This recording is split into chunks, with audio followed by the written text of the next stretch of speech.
Snow at Heaven's Edge, Chapter 14. Ling Ruting responded with an incredulous exasperation after finishing the journal. Wu Tianxue had not changed much after all these years. The description of the fight reflected her own experiences against the pale-faced swordsman. If anything, the man only got stronger and more terrifying. "Why haven't we heard of Wu Tianxue before?" she asked. "I think he never made it southward. Most likely, he lost." "Lost? How is that possible?" "I don't know." Lin Wuai could not believe his own words either, but if this bandit king had won, Wu Cheng would not have stood. He related the meeting with Chang Kong to his wife, and they wished he were here to answer their numerous questions. Wuai studied the narrative once more before putting it down. "Tomorrow, take whoever will go with you, and go as we had originally planned. Whoever tries to stop you, slay them. Do not try to fight pursuers, just run. I will wait for Li Xiang here." She wanted to stay with him, but she understood the impracticality of it. Wu Tianxue wanted a real challenge against the best swordsman to gauge how he might fare against the white sword sect's elite. As long as her husband remained behind, the pale-faced stranger would not pursue the rest of the party. Less people would die as a result. She knew he had another reason. Safe passage for this mysterious messenger. Lin Wuai wanted the Kuangs to unify the Central Plains. With unification comes peace. He had seen how they ruled their territory, with discipline, care, and compassion. If they could march southward for a decisive battle, then victory would come much sooner. He need not say these things for her to understand how he felt. "Be careful," Wuai warned. "The shapeshifter is someone highly skilled in impersonating others through the combination of inducing a hypnotic trance on the observer and an impeccable mask-making ability. I have heard of such an art. I am sure he has infiltrated the villagers by now." They thought of the storyteller, but did not speak his name. Ling Ruting nodded. The words of the writer filled her mind. "I can find no escape, only temporary reprieve." The look in her husband's eyes told her that he was set on his course, despite fatigue reflecting in them. She leaned into him, and he wrapped an arm around her shoulder. "What would you do?" she asked. "What do you think is the greatest joy in life? What is its greatest sorrow?"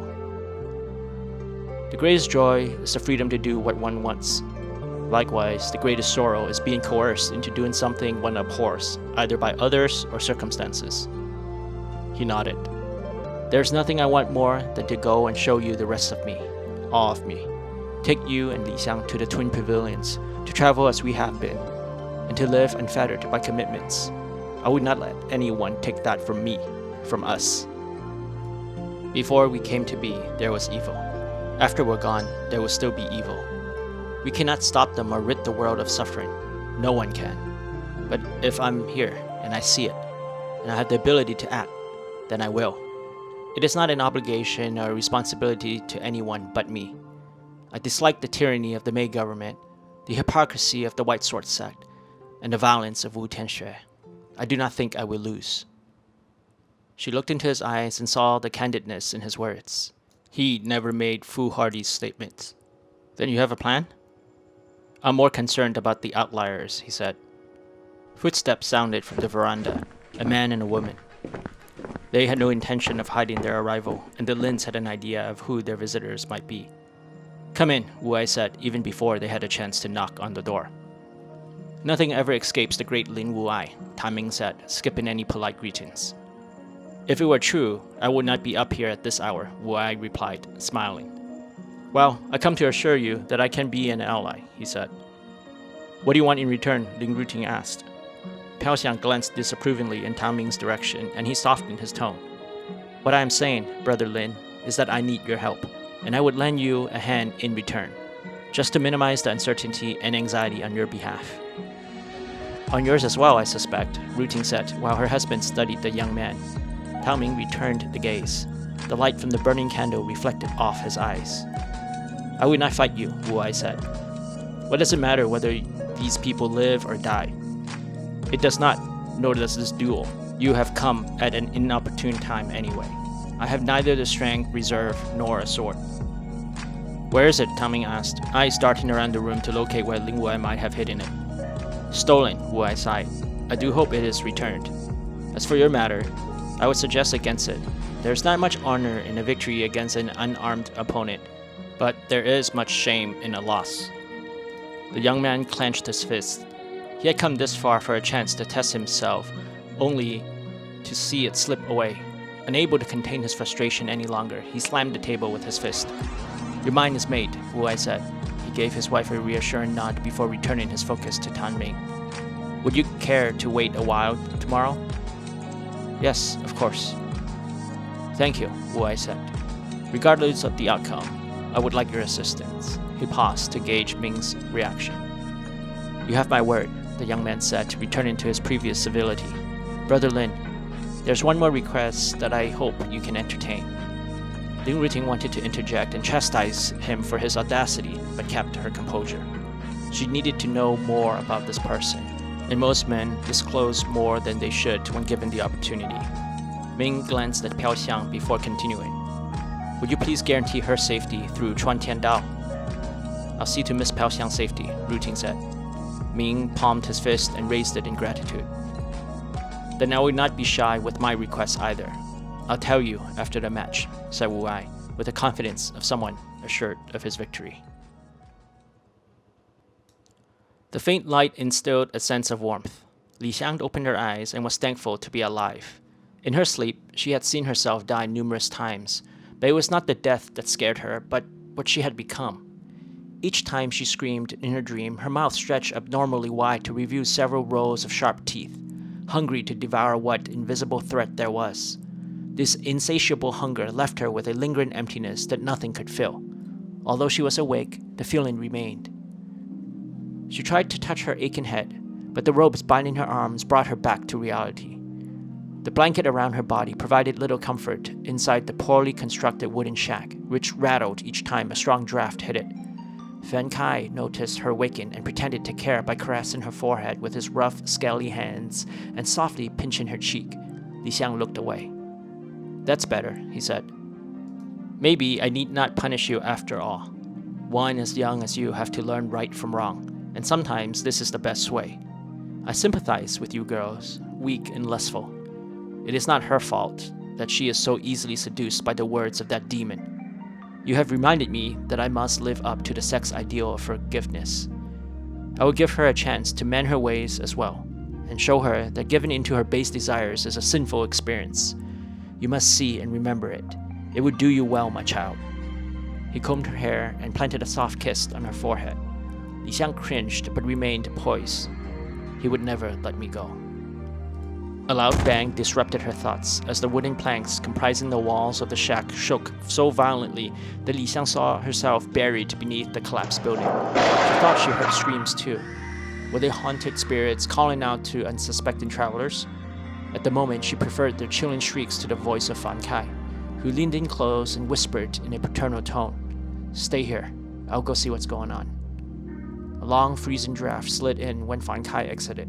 Li Xiang reflexively shrank into a ball. The hardness of her dagger's handle poked at her, and she felt a spark of energy course her body. In her pained and fatigued state, she had forgotten her weapon.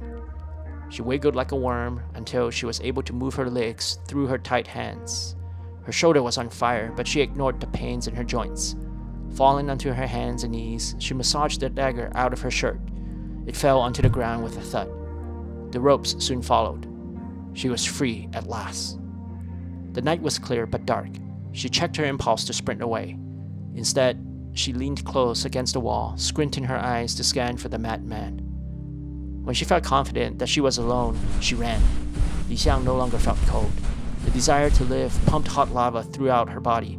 The wind whipped around the shack and chased her. Through the fence she went, up over a fallen trunk, but she tripped over a large rock concealed by the snow. She got up and ran again. Night, like snow, had a deceptive way of changing things so that nothing looked quite the same. She went around a small hill and leaned against a tree to catch her breath. The idea of stopping occurred to her, as running aimlessly could put her farther from Wuchang. A shrill cry jolted her. Li Xiang swung behind the trunk, dropped low to the ground, and listened. She heard snow crunching beneath her feet and heavy breathing. 4 pairs of feet. The latter sets of footfalls came much quicker and lighter. These must belong to the pursuers. The noise grew louder. They were close. no more than 20 to 30 feet away. The cry pierced the night again. Then she saw a glimpse of the white robes. Ghosts. The screaming stopped, replaced by the sound of metal against flesh, a soft, wet plop, which continued for some moment. And then silence. The quietude was so pervasive that Li Xiang drew out her breath for fear that rapid breathing might give away her position. It was too late. She heard movement to her left, and by instinct she rolled in time to avoid the slash of a blade, which left a deep mark on the bark of the tree. Li Xiang ran, knowing the impossibility of outrunning her pursuers. In a heartbeat or two, they would cut her to pieces. She chanced a glance over her shoulder, and in that instant she realized her mistake. The weather had made the terrain unpredictable, and she stepped onto a frozen ground slick with ice. She slipped, tumbling down a slope. She bounced and rolled. Even as she fell and faced death, the focus of her fear was the sound of their approach, and she knew that she could never step on a twig and hear it break without thinking of it. Right and wrong ceased to have meaning in Xiaoyan's world long ago. She knew only two things: survival and revenge. The first was easier. People driven by guilt tended to think that pitying others and performing acts of benevolence would ultimately save their damned souls. She benefited from their charity and was not altogether ungrateful for them. Survival, however, only sustained her until she could fulfill the second. Living was empty, inconsequential, when the need for vengeance filled her and gave her substance, an anchor without which she would float away into the dark outer sky. The sword she stole from Wuai was heavy, but she carried it with glee. She did not know where she wanted to take it except away from the city. Her feet moved on their own, and she found herself in a clearing before a large mound and a smaller one. She had forgotten her promise to return, but now in front of them, tears of joy and sorrow flowed like miniature waterfalls. Xiaoyan fell to her knees. "Mother. Sis." She smiled and then laughed. Perseverance got her this far, and patience allowed her to wait this long. It was only natural that when the old storyteller whispered softly into her willing ears, "When opportunity comes, seize it." She eagerly complied. Her spirits picked up like they never had before, and she began to ramble quickly and nervously about her plans. Without the sword, this invincible swordsman could not protect the town. Here, with them as witness, all would be made right. She dug in front of the rounded tombs of her family until she could go no further with just her hands. It did not matter anyway. New snow would fall, and what lay here would not see the light of day for a long time. She put down the sword and began to cover it. Darkness set, and she sat silently under the night sky. The gaze of a billion stars surrounded her and twinkled as if wet with tears. I miss you all," she cried out, but her grief was immaterial to the universe. She fell onto the small mound and stretched her arms around it. Her beautiful sister would never speak to her again. She wondered whether the nightmares that plagued her all these years would still come tonight. Xiaoyan reached for her scar and felt the nasty indentation, the raised fibrous lines, the deep furrows, the sagging eyelid, and the droopy lip. She pounded the ground in anguish. I should have died. Nothing mattered but the here and now. She laid in the cold and rested her torso on the mound like it were her sister's shoulder. It was cold and empty, but also freeing. The infinite sky looked down and blinked with sad curiosity. This is life. She wondered how long it would be before she too joined all the lost souls who had perished. Memories that were buried and lost found its way back as if guided by the tiny specks of light in the sky. Xiaoyan remembered the stories, either from her mother or the neighbors, about the bandits who came and the people who died. It's the same now, too. Things do not change. Then again, maybe they do now, she thought with a smile. Feng Xiaoyan drifted off to sleep, but life with all its troubles refused to let her go. The sound that woke her was not loud or foreign, just a lone shout. She sat up and stared into the dark. A moment later, she heard movement coming from the surrounding shrubs. She waited, expecting a monster like the one in her dreams to come and take her with it back into the blackness. Li Xiang. What? The girl, bloodied and bruised, stood no more than 10 feet away and shrank from her as she approached. Xiaoyan saw dread and terror etched on Xiang's face. She stopped to give the girl time and space. As realization dawned, the girl ran forward and leapt into Xiaoyan's arms. The glint from Li Xiang's bare dagger broke the moment. Is someone after you? Xiaoyan asked. Li Xiang nodded. Follow me, she said, and took the girl's hand. Chen Daming wanted desperately to sleep, but he could not. Sitting on his couch, he surveyed the various antiques he had acquired over the years, adding to the already large collection he inherited. The account he read daily laid on his desk untouched for the past few days. Profits and losses stood frozen. He slumped in his seat. "Screw your mother," he muttered and walked out. The place was quiet enough for him to hear the soldiers' clinking armor and the snoring of the townsmen. If he stopped and focused, Daming swore he could hear the snow from the roof plop to the ground.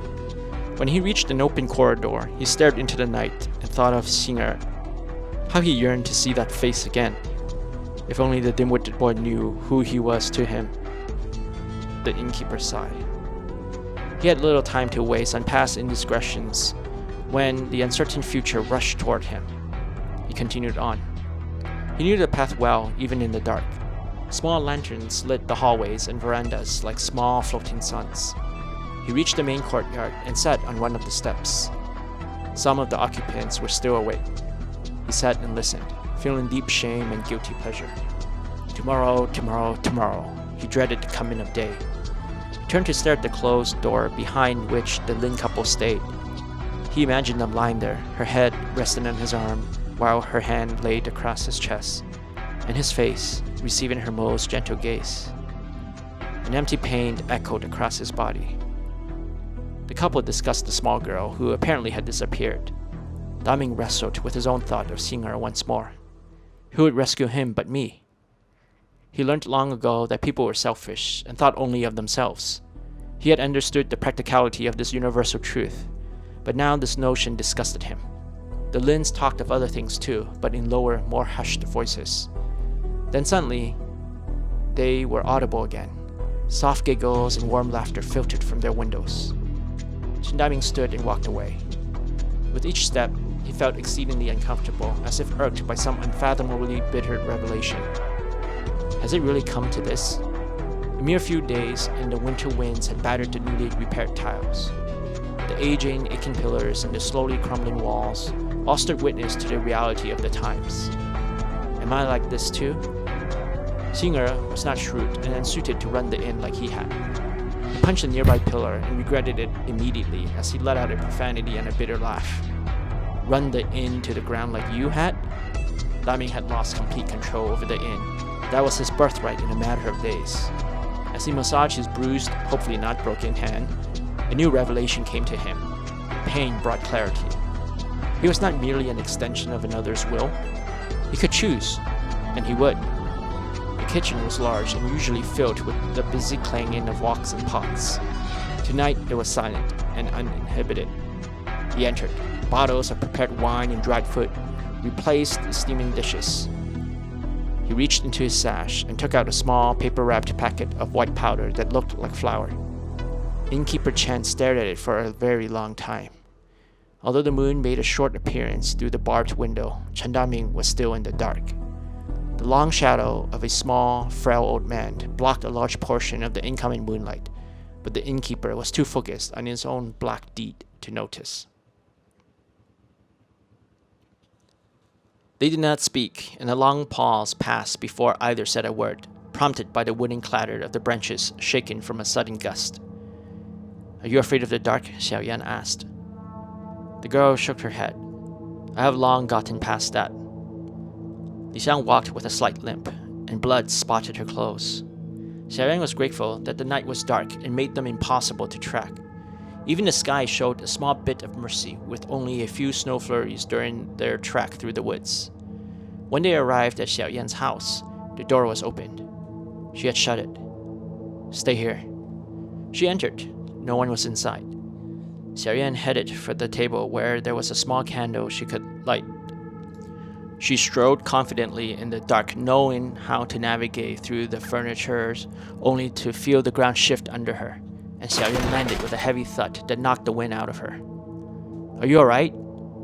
The girl said as she ran in. "Don't come any closer," Xiaoyan said. "You slip. There's water or something." She wasn't sure what it was, except it was cold and slightly frozen. She got up, lit the lamp, and instantaneously jumped back, knocking Li Xiang down with her. When the image came into focus for Li Xiang, she let out a short but piercing scream. "What? Who is it?" she asked. Who was it indeed? Small as Wu Cheng was, the soldiers could not have rounded up everyone. Perhaps someone decided to take advantage of the situation to burglarize all these vacant dwellings. Only he was not so lucky. Xiaoyan had regained enough of her senses and vision to try identifying the decapitated head, but the dried blood kicking his face hid his features. A sharp, deep fissure that ran from his forehead through his nose and upper gums made the attempt even harder. Cold, invisible fingers brushed against her exposed neck. Where was the rest of him? She stood, and with candle in hand, she surveyed the room as the small flame fluttered to the intermittent drafts coming from the outside. The corpse lay twisted over a large chest. One mangled hand turned upward, while several digits were bent downward, resembling the asymmetry of a lifeless winter tree. A jade pendant lay next to the body. Xiaoyan cleaned and pocketed it. "It's all right," she said, her tone much calmer.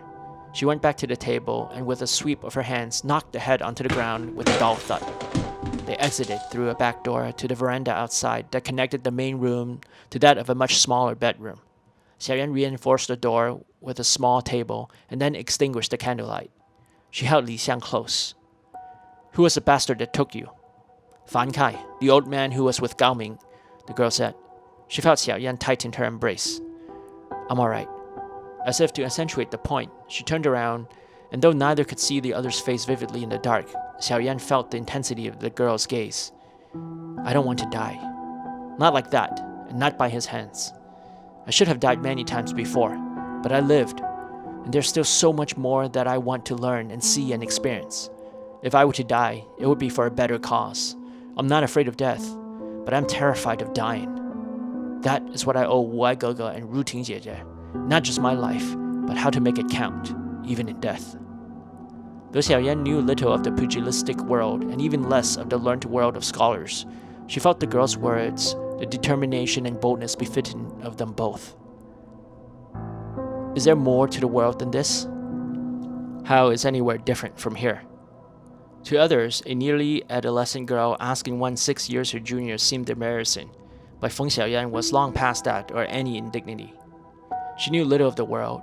It was the truth.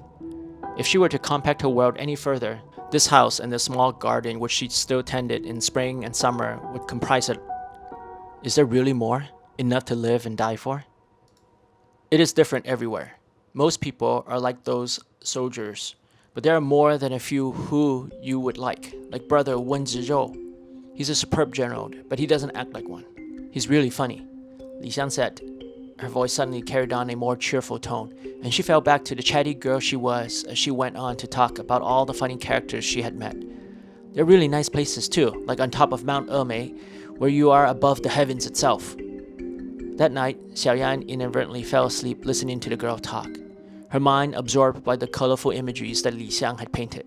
She dreamt of places that she could not imagine, and for the first time her nightmares stopped.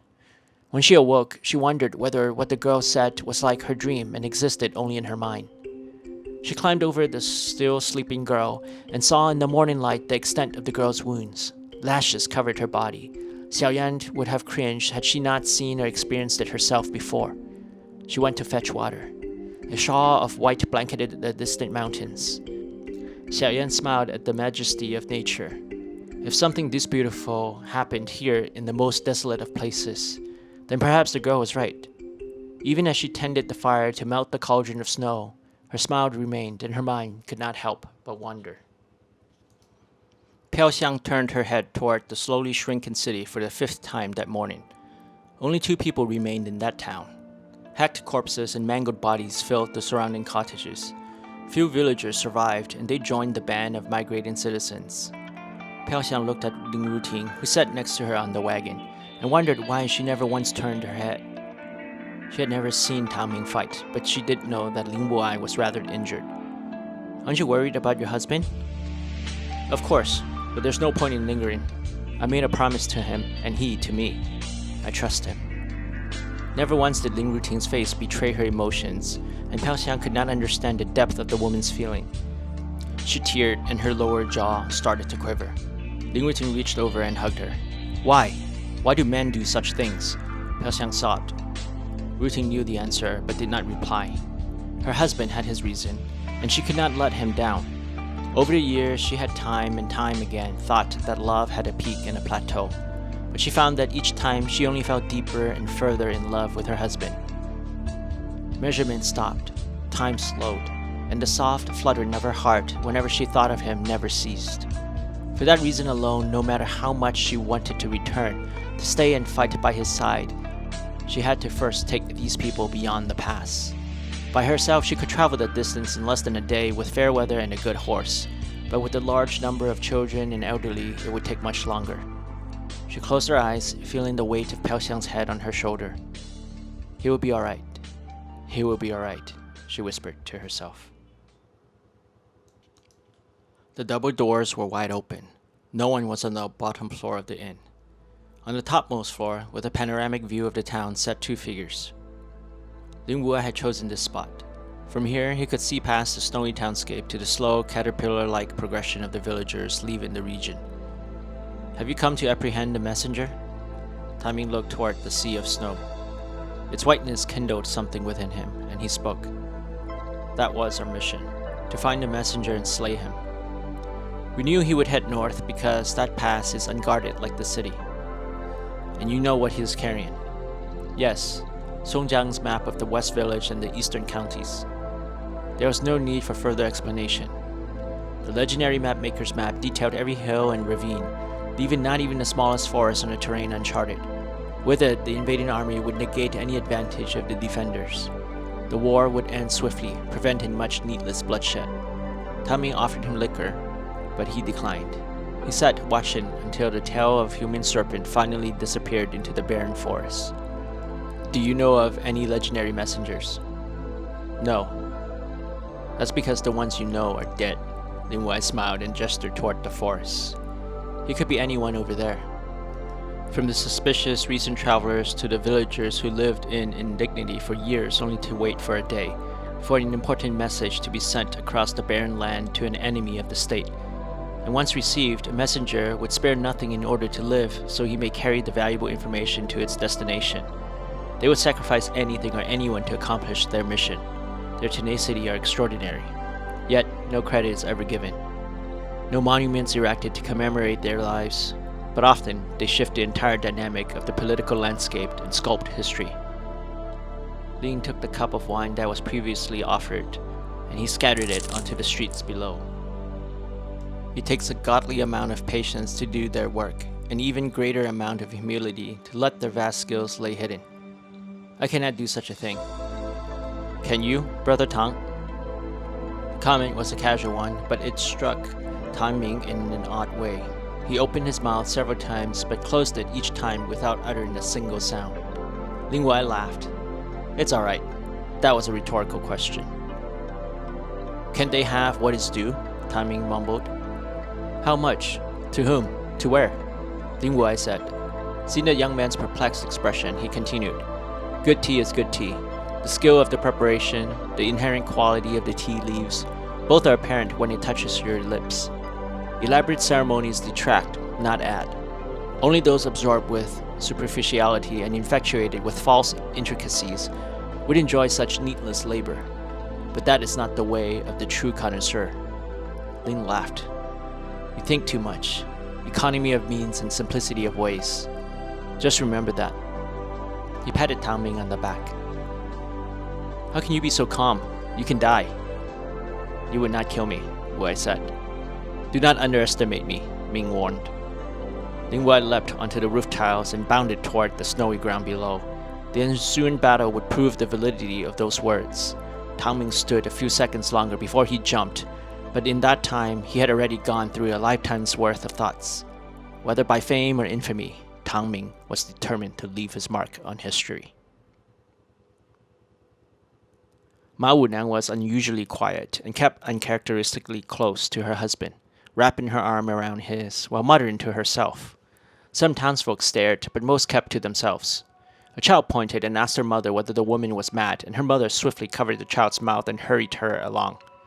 Lionhead Wei was the only man on horseback. A relatively restful night rejuvenated his spirits, and a sense of control returned. Two of his men guarded the supply wagon to ensure that it was he who dictated matters. The beautiful Lin routine occasionally turned his way, and he was unsure what to make of it.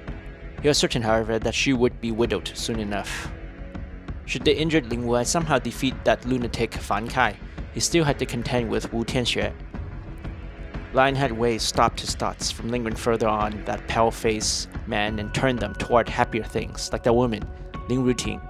As he stared at her slim back and slender waist, the general wondered how the soon-to-be widow looked underneath her multiple layers of clothes. He supposed he would have to wait to find out. Wei Qingren had thought long, though not necessarily hard, about what to do with this messenger. None of these people would leave the county, and he knew where he would conduct this bloody business. Chuan Tiandao. Sometimes sacrifices were needed. He also figured the bandits, with a weakened leader, would most likely not pursue them beyond Heaven's Pass. He and his men could then wrap eastward around their home base, along with the heads of the Ma's and the map. A smile crossed his face. How lovely would it be if he were to find the map hidden within the undergarments of Lady Lin? A soldier, taunting the madwoman, interrupted his fanciful thoughts. He sighed. Violence had a time and a place. Here and now was neither. He could not risk having people scattered in the open plain. Within the confines of the pass was a different matter. He could cut them all down. General Wei, the soldier saluted as he approached. Master Ma Xianda, it is nice to see you. Wei Qingren always liked to feign enthusiasm. I thought the men under General Wei would have more discipline. When it comes to protecting their lands from traitors, they get a little overzealous. I can't blame them. Ma Xianda tried to ignore him, but that only prompted him to continue. It really is a tragedy. There is nothing more honorable than loyalty, and nothing more despicable than inverting the bowl that one eats from. Do you not agree? Loyalty, like faith, needs to be questioned from time to time, Ma replied. Correct. For that reason, it saddens my heart that the mistakes of the old General Liao should mar the future of someone like Brother Ma, and of course the unfortunate events that befell Lady Ma. In a world where individualism is shunned upon and where collectivism is valued, General Liao did make a great mistake. Indeed, we could be great friends, Lionhead laughed as he stroked his mane. I'm thankful that the old man did not kill you that day. To be fair, Master Ma's skill was truly extraordinary. If it weren't for Liao Nanying, you would have killed the old man. Have you forgotten? I know I cannot. You were there? To ensure the imperial edict was carried out. Needless to say, we were all disappointed. Sometimes age makes one act foolishly. When the great Son of Heaven speaks, his word is his promise. One way or another, it would be done. Wei Qingren rode along, taking in extra delight at the reddened eyes of the miserly-looking Ma Xianda. His words were indeed as cutting as any well-sharpened blade. He stroked his beard again, admiring his work. The way people with so much conscience and emotions think always intrigued him. In many ways, their thoughts were like stones in the pockets of a man lost at sea. Liao Wenjing spared Ma Xianda and thereby sentenced his entire clan to death. The man knew it, and yet willingly did it. Was he so arrogant, or was he so laden with guilt? For a man like Lionhead Wei, it really was hard to understand. The trail was quickly disappearing. Fan Kai was agitated and grew increasingly frustrated and impatient. They were to seek out Ling Ruting and Ling Wuai together. She was not supposed to run away. His mercy and benevolence yielded only boldness and betrayal on her part, an inevitable outcome that he should have known. He must persevere and not let human weakness tempt him to retaliate rashly. Li Xiang was his test. He would raise her properly, and together they shall raise and hoist the banner of the sect once more. He was so invigorated by the thought that the snow seemingly melted under his foot. With her as his heir, and Fan Kai at the helm of a greater and stronger sect, he would usher back the golden age where followers were pious, and the traditional values were honored. He sighed. The harm that people like Ling Wuai did with their ways and philosophy was much more than he could bear. No more, he shouted. When he rediscovered the faint footprints, he saw another pair that differed by its size and depth. Another female. That Lin whore? The track was sporadic, but it was enough for his mind to fill in the gaps. On his path, he found many empty cottages. Some stood as hoard tombs for their deceased owners. Limbs strewn carelessly about and blood splattered against the wooden walls and dyed most of the floors a dark crimson. Fan Kai fell to his knees more than once and evoked various prayers for the dead. The day affirmed much of his belief, as did the horrid night when his senses were ablaze with the calling of death. He was more certain than ever that this was a premonition, a future foe of such misery should his mission fail. He traveled on with renewed zeal, until he reached a lonely cottage. Fan Kai crouched behind some shrubs as he studied it, for his intuition told him that something was wrong. After a period of time, he made his move. He bounded 5 feet and then 10. He was over the small fence and right into the cramped living quarters. The stench of recent death surprised him, and he stopped to examine the room. Blood that was left too long had seeped deep into the wood. A hasty, superficial wash could do little to hide what had transpired. He continued through the single bedroom and kitchen. The stove was warm, and unfinished porridge told all that he needed to know. Fan Kai walked back out, sniffing the cold air like a hound. The weather had cleared, and on the snow were neat little sets of footprints. He swallowed hard and was barely able to contain his excitement. He would make Li Xiang his pupil, an heir, one way or another. Today marked the beginning of a new era, a revival. Hey, you've made it to the end. If you like it so far, please subscribe and like. This lets me know I'm on the right path. And if you can't wait for the next installment of Snow at Heaven's Edge, then head on over to Amazon and read the story in its entirety for free if you have Kindle Unlimited. Alternatively, you can check out Dreamweaver and Duel on Mount Taiyuan as well. Both of these stories are done and available for free here on YouTube, Spotify, and Audible. If you want to support me, please consider going to my Ko-fi and being a member. Have a great day.